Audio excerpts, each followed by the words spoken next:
ಸ್ನೇಹಿತರೆ, Bengaluru stock market ಚಾನಲ್ಗೆ ಸ್ವಾಗತ. ಸೊ ನಾನಿವತ್ತು ಮಾತನಾಡ್ತಿರ್ತಕ್ಕಂತಹ ಸ್ಟಾಕ್ ನ ನೇಮ್ ಬಂದ್ಬಿಟ್ಟು NTPC ಲಿಮಿಟೆಡ್. ನೋಡಿ, ಶೇರ್ ಮಾರ್ಕೆಟ್ ನಲ್ಲಿ ಎರಡು ತರ ಕಂಪನಿಗಳಿದೆ. ಸೊ ಒಂದನ್ನ NTPC ಲಿಮಿಟೆಡ್ ಅಂತ ಕರಿತೀವಿ, ಇಂದನ್ನ NTPC ಗ್ರೀನ್ ಎನರ್ಜಿ ಅಂತ ಕರಿತೀವಿ.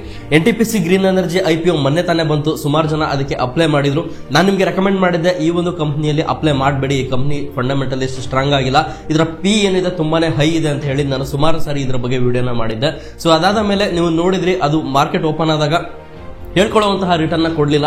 ಸೊ ಇದು ನಾರ್ಮಲ್ ಆಗಿ ಅದೇ ಪೊಸಿಷನ್ಗೆ ಓಪನ್ ಆಯ್ತು ಅಂತ ಹೇಳ್ಬೋದು. ಸೊ ನಾನಿವತ್ತು NTPC ಲಿಮಿಟೆಡ್ ಬಗ್ಗೆ ಮಾತಾಡ್ತಾ ಇದ್ದೀನಿ. ಎಲ್ಲ NTPC ಗ್ರೀನ್ ಎನರ್ಜಿ ಕಡೆ ನೋಡ್ತಾ ಇದ್ದೀರಾ, ಆದ್ರೆ NTPC ಲಿಮಿಟೆಡ್ ಕಡೆ ಯಾರು ನೋಡ್ತಾ ಇಲ್ಲ.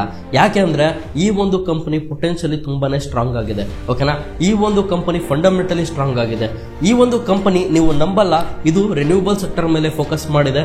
ಇದರದ್ದು ಸ್ಮಾಲ್ ಹೈಡ್ರೋ ಪ್ಲಾಂಟ್ಸ್ ಇದೆ, ಸೋಲಾರ್ ಇದೆ, ವಿಂಡ್ ಇದೆ, ಹಾಗೇನೆ ಇವರು ಎಲೆಕ್ಟ್ರಿಕ್ ಥರ್ಮಲ್ ಪವರ್ ಪ್ಲಾಂಟ್ ಗಳನ್ನು ಕೂಡ ಹೊಂದಿದ್ದಾರೆ. ಈ ಒಂದು ಕಂಪನಿ ಏನಿದೆ, ನಿಮ್ಗೆ ಮೊದಲನೇ ಹೇಳಿದ್ದೀನಿ, ರಿನ್ಯೂಬಲ್ ಸೆಕ್ಟರ್ ಏನಿದೆ, ಸೊ ಫ್ಯೂಚರ್ಲಿ ಒಂದು 5 ವರ್ಷ 10 ವರ್ಷಕ್ಕೆ ನಾನು ಒಂದು ಒಳ್ಳೆಯ ಸೆಕ್ಟರ್ ಮೇಲೆ ಇನ್ವೆಸ್ಟ್ ಮಾಡಬೇಕು ಅಂತಂದ್ರೆ ರಿನ್ಯೂಬಲ್ ಸೆಕ್ಟರ್ನ ಚೂಸ್ ಮಾಡಿ ಅಂತ ಹೇಳಿ ನಾನು ಸುಮಾರು ಬಾರಿ ವಿಡಿಯೋನ ಮಾಡಿದ್ದೀನಿ. ಯಾಕಪ್ಪ ಅಂದ್ರೆ ನಿಮಗೆ ಗೊತ್ತಿರ್ಬೋದು, ಈಗ ಆಲ್ರೆಡಿ ನಮ್ಮ ಜನ ಏನಿದ್ದಾರೆ, ನಾವೇನಿದ್ವಿ, ಈ ಪೆಟ್ರೋಲ್ ಮತ್ತೆ ಡೀಸೆಲ್ಗಳ ಮೇಲೆ ಜಾಸ್ತಿ ನಾವು ಡಿಪೆಂಡೆನ್ಸಿ ಕಾಣೋದಕ್ಕೆ ಆಗೋದಿಲ್ಲ. ಹಾಗೇನೆ ನಮ್ಮ ಭಾರತ ಸರ್ಕಾರ ಆಗಿರ್ಬೋದು, ಮತ್ತೆ ಗ್ಲೋಬಲ್ ಇರತಕ್ಕಂಥ ಎಲ್ಲಾ ಸರ್ಕಾರಗಳು ಏನು ಅಂತಂದ್ರೆ ಹೆಚ್ಚಾಗಿ ರಿನ್ಯೂಬಲ್ ಸೆಕ್ಟರ್ನ ಪ್ರಮೋಟ್ ಮಾಡಿ ಅಂತ ಹೇಳಿ, ಅದಕ್ಕೆ ಪ್ರೋತ್ಸಾಹ ಕೊಡಿ ಅಂತ ಹೇಳಿ ಕೇಳ್ತಾ ಇದೆ. ಇದು ಒಂದೆಡೆ ಇಂತಹ ಕಂಪನಿಗಳಿಗೆ ನಿಜವಾಗ್ಲೂ ತುಂಬಾನೇ ಪ್ರಾಫಿಟ್ ನ ತಂದು ಕೊಡುತ್ತೆ. ಹಾಗೆ ಈ ರಿನ್ಯೂಬಲ್ ಸೆಕ್ಟರ್ನ ಡಿಮ್ಯಾಂಡ್ ಏನಿದೆ, ಇದು ದಿನೇ ಹೆಚ್ಚಾಗ್ತಾ ಹೋಗುತ್ತೆ. ಈ ಒಂದು ಕಂಪನಿ ಬಗ್ಗೆ ಮಾತನಾಡೋದಾದ್ರೆ NTPC ಲಿಮಿಟೆಡ್ ಇದು ಫಂಡಮೆಂಟಲಿ ತುಂಬಾನೇ ಸ್ಟ್ರಾಂಗ್ ಆಗಿದೆ ಅಂತಾನೆ ಹೇಳಬಹುದು. ಹಾಗೇನೆ ಈಗ ಮಾರ್ಕೆಟ್ ನೆಗೆಟಿವ್ ಸೈಡ್ ನಲ್ಲಿ ಇರೋದ್ರಿಂದ ನಿಮಗೆ ಗೊತ್ತಿರಬಹುದು, ಮಾರ್ಕೆಟ್ ಸುಮಾರು ದಿನದಿಂದ ಒಂದು ರೀತಿ ಕ್ರಾಶ್ ನಲ್ಲಿ ಕಾಣ್ತಾ ಇದೆ. ನಿಮಗೆ ಮಾರ್ಕೆಟ್ ಕೆಳಗಡೆ ಬರ್ತಾ ಇದೆ.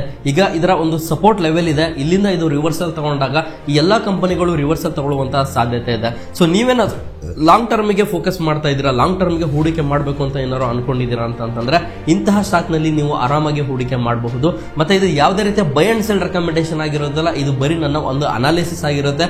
ಅದಕ್ಕೋಸ್ಕರ ನನಗೆ ಇನ್ ಡೆಪ್ತ್ ಆಗಿ ಅನಾಲಿಸಿಸ್ ಮಾಡಿ ಹೇಳಲಿಕ್ಕೆ ನನಗೆ ಯಾವುದೇ ರೀತಿಯ ಒಂದು ಅಧಿಕಾರ ಇರೋದಿಲ್ಲ.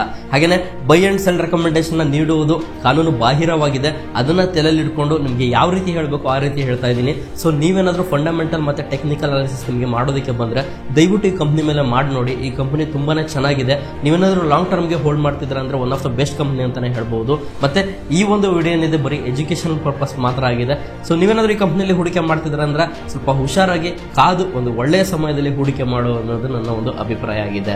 ಸೊ ಇದೇ ರೀತಿ ಒಂದು ಕಂಪನಿಗಳ ಬಗ್ಗೆ ಅನಾಲಿಸಿಸ್ ಬೇಕು, ಒಂದು ಸ್ಟಾಕ್ ಬಗ್ಗೆ ರೆಕಮೆಂಡೇಶನ್ ಬೇಕು, ಹಾಗೇನೆ ಒಂದು ಶೇರ್ ಮಾರ್ಕೆಟ್ ನ ಬಗ್ಗೆ ನೀವು ತಿಳ್ಕೊಳ್ಬೇಕು ಅಂತಂದ್ರೆ ನಮ್ಮ ಚಾನಲ್ ಸಬ್ಸ್ಕ್ರೈಬ್ ಮಾಡಿ. ಹಾಗೆ ವಿಡಿಯೋ ಇಷ್ಟ ಆಗಿರೋ ವಿಡಿಯೋನ ಲೈಕ್ ಮಾಡಿ, ನಿಮ್ಮ ಫ್ರೆಂಡ್ಸ್ ಅಂಡ್ ಫ್ಯಾಮಿಲಿ ಜೊತೆ ಶೇರ್ ಮಾಡಿ. ಧನ್ಯವಾದ.